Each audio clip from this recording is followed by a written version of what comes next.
Welcome to Dream by Design with Melissa Banks, where women share their dreams, struggles, and successes. How they were able to persevere despite the fear and create the life they want and deserve. If you're looking for inspiration to move you past where you normally would stop, then this is the show for you. Here's your host, Melissa Banks. Welcome to Dream by Design with Melissa Banks. I'm excited you could be with us today. I'm your host, Melissa Banks.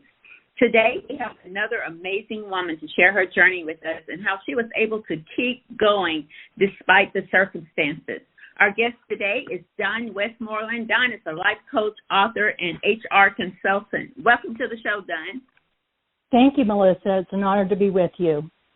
I'm excited to talk to you a little bit about your journey. You know, one of the first things that jumped out at me, Dawn, was your conversation about a situation in the Air Force that you had to, that was hard, it was risky, but you chose yourself, which meant you had to stand boldly, you had to be willing to take some backlash.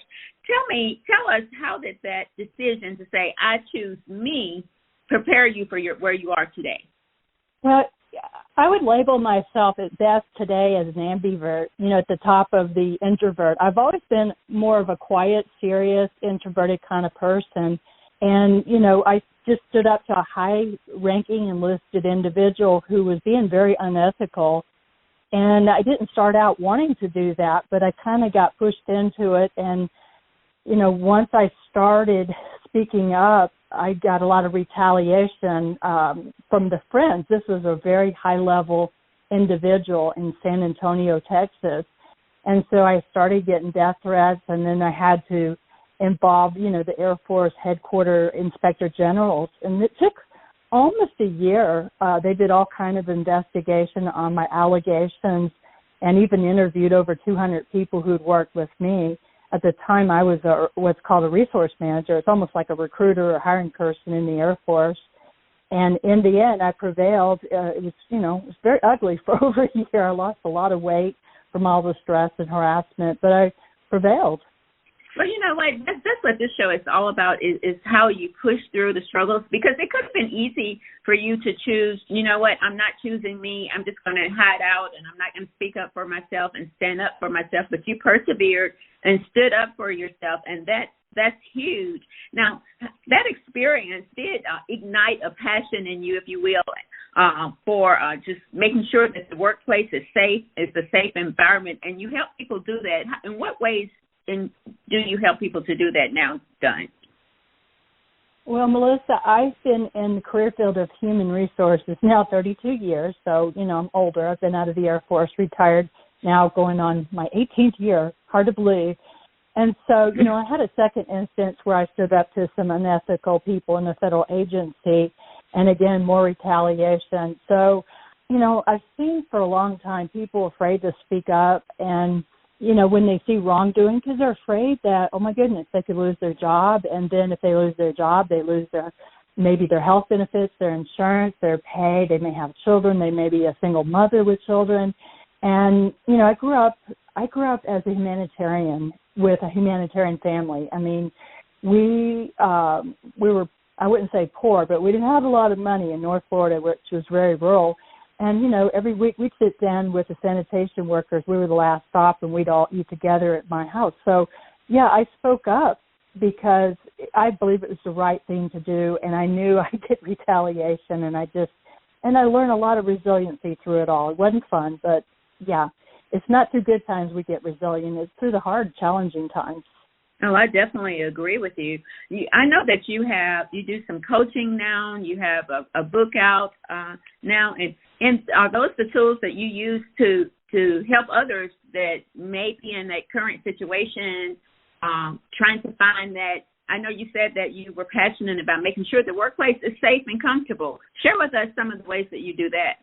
Well, a lot of times employees will reach out to me, and then my name kind of got out there after I stood up to the second largest federal agency.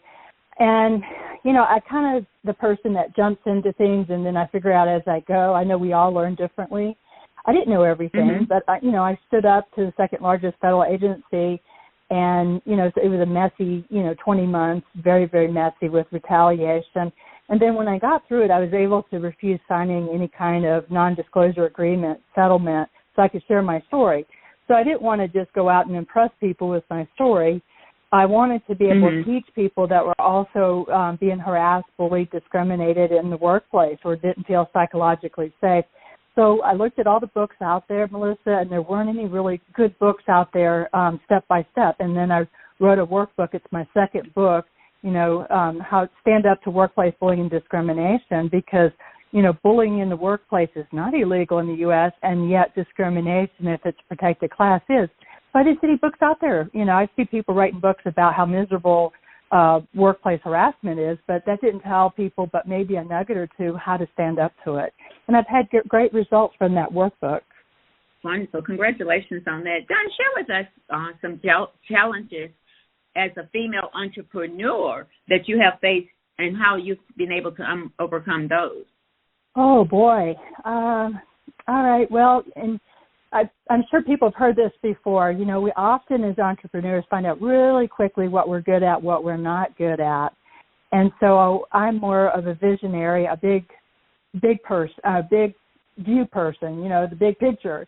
And so sometimes I miss the details. And so, I've had great ideas that didn't come to fruition because I didn't know how to bring them to fruition. So I had to reach out to, professional business coaches and mentors that, were very highly successful in business. And that's what really changed things, because you may have a wonderful, great idea, but if you don't know how to implement it or how to make money from it, then it's time to reach out and get help. And it really is an investment. It is an investment in yourself.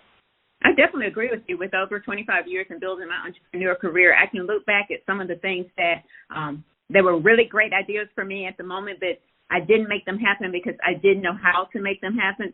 So it was a learning process. One of the biggest lessons I've learned as an entrepreneur and in my journey is being willing to say what you don't know and go to the people who do know. So it's a continuing learning cycle as an entrepreneur, which is, to me, one of the greatest things that you can be in. So I definitely agree with you on that. If you're just joining us, you're listening to Dream by Design with Melissa Banks. Today, our guest is Don Westmoreland. She's a life coach, author, and HR consultant. Don, I really want to ask you, though, as entrepreneur, as a busy woman, as a person who's gone through a lot of challenges, but you were able to persevere over those challenges and continue building your business and your career. But we still have those moments, Don, where we are feeling overwhelmed. We have a lot of things going on. We want to get a lot taken care of, right? And we wear a lot of different hats. And we get up late, but we're working the entire time.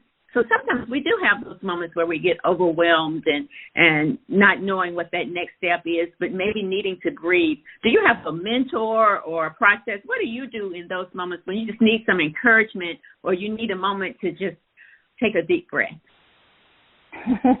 Oh, what a wonderful question. I do get overwhelmed, and even though I'm a certified life coach and I know a lot about, well-being, taking care of myself, I'm a human being. And sometimes I have a lot on my plate, which I do now. I have an elderly mother who's 82 years old, and she survived cancer 3 years ago, and as the oldest child, I was going back and forth to see my mother as a caregiver, and she's in another state. She's in Florida where I'm in North Carolina. And that got really overwhelming because I'm like, oh, my gosh, I can't do my work and do that. And but I decided it was more important to take care of my mom. And then I had other obligations, some legal obligations that came up. And so I just had to decide, what are my priorities? What am I going to get done today? And for me, I have to start with small steps sometimes. And then obviously I'll get going. And I know one thing for sure, fear is never our friend. I've learned that from my own mentor. Fear is never our friend. It's like take a deep breath. And every morning I start out with prayer, with meditation, and with gratitude. And I also do that pretty much in the evening. And that gets me calm and grounded. And, sometimes I might have to reach out and call another girlfriend and just say, oh, my gosh, I'm feeling overwhelmed. And not that I need answers. I just need to say it, let it go, and it's like a process. And then, boom, I'm okay. I start taking the next step, the next right step to achieve the goals. I agree with you, Don. Sometimes I just need to call my friend who is also my coach and mentor, and I just need to get it out. And once we can get it out, then you can see yourself past it. I think what happens to so many entrepreneurs, specifically female entrepreneurs, because we feel like we can do it all and we don't need the break and we can go from take care of everybody. And the hardest decision for us to make is to say, you know what, I need to take care of me in the midst of that. And I know for me, that was a very hard thing for me to do. And it still is, but I've learned to block off some times that's just me and my mom or just me and family or just me and just have a moment. I say to a friend sometimes I just need a quiet moment with a cup of coffee with some peppermint in it and just relax for a moment, and then that helps me regroup. So I think that is so very important. Thank you for sharing that. Yes, I love my coffee. That's a special time. Yes, that's kind of my meditation time. Absolutely. And I tell people laugh at me when I say I put peppermint in it, which is something I've been doing for probably about a year or so. But once I did it, I found out that it just feels like a real treat at that moment. And I can just kind of exhale for a moment and sip on that cup of coffee. Otherwise, I'm rushing through my morning coffee and getting through with it quickly so I can get right to work. So it makes me pause for a moment in my day. And I think that's so definitely important. Don, for sure. And peppermint's uplifting. Absolutely. It definitely is. So, Don, let's talk a little bit about, I did notice that you have received quite a bit of recognition from your work from some really big names. You've also enjoyed a lot of success for your work. After putting in the work over and over all 30 years, how does it feel to have your work recognized in that way? Well, I was really floored, I mean, I come from humble beginnings, and, I made a decision, I guess it's been almost 5 years ago, to go and listen to Erin Brockovich, who's, an advocate for clean water, and she's been, around a long time. And I made a determination to go see her, and I just was determined, to get her to endorse my work. And I met her, and she endorses my work, and I've interviewed her also when I was a podcaster. Now I'm a syndicated radio talk host. And then recently I got picked up on Ovations by Ray Leonard Jr., who's Sugar Ray's oldest son. So, I come from a small town with red dirt clay roads, dirt roads. And that's, where I walked every day to catch a school bus. So it's pretty exciting. And it just shows that, you don't have to have a lot of money. You just have to have determination, set the intention, take the next right step to get there. Absolutely. And you said something really huge, and all of that you just said, you said something that jumps out at me. It takes a lot of determination. That means making it happen, going through the steps, not quitting when it gets hard, but keep moving and be determined, and that's why you were successful. But Don, tell us about 2023. What's next for Don Westmoreland this year? What can we look forward to seeing? Oh, this is an exciting year. I know we've all gone through challenges and the world's gone through a little bit of a shock with the pandemic. Right now, I am working on doing speaking. So I want to increase my speaking opportunities to talk about safe and respectful work environment. So I'm up in my game. I think no matter how good of a speaker you are, a coach or a consultant, whatever, that it's always important to have a mentor. So I have a mentor with speaking, and that's going to be my next big thing. And then I also have written my memoir, which will be my third book. I've been a contributor to another book, and then I've also been a co-author to another book. This is exciting because I never saw myself as an author. So, yeah, my book stems back from childhood up to now, has a kind of a theme of standing up for myself and becoming empowered. And it's a very unique book because I've been through some pretty interesting experiences that are pretty different from mainstay, Well, we'll look forward to that. And congratulations on your third book. That's super exciting.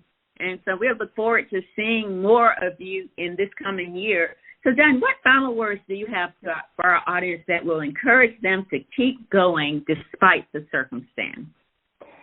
I think accountability is a big thing because, I was in the Air Force 20 years and you have a lot of discipline. Then I got out and I didn't have to be so disciplined. And, accountability, you want to have somebody that holds you accountable. You definitely want to have a mentor, whether you pay that mentor, whether it's your a religious mentor, a spiritual mentor, just somebody that's ahead of the game, with you.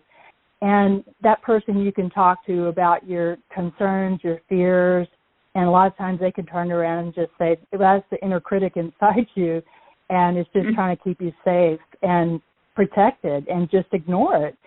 So, yeah, it's to believe in yourself, and if you have a hard time believing in yourself, which I have to say, there's times that I didn't believe in myself, never thought I could get to where I'm at now, and then you need that mentor who's telling you, yes, you can do it, and assisting you with, how to get there, not telling you all the steps, but just supporting you, holding you accountable, and assuring you can get it done.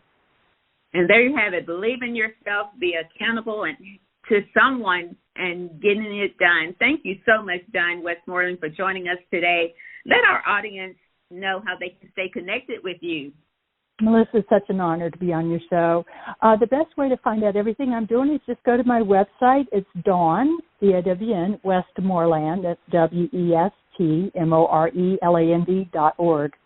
And then you can find out more about my radio show, coaching, speaking, my books and such. And that's the easiest way. Okay, great. Thank you again, Dawn, for being here today.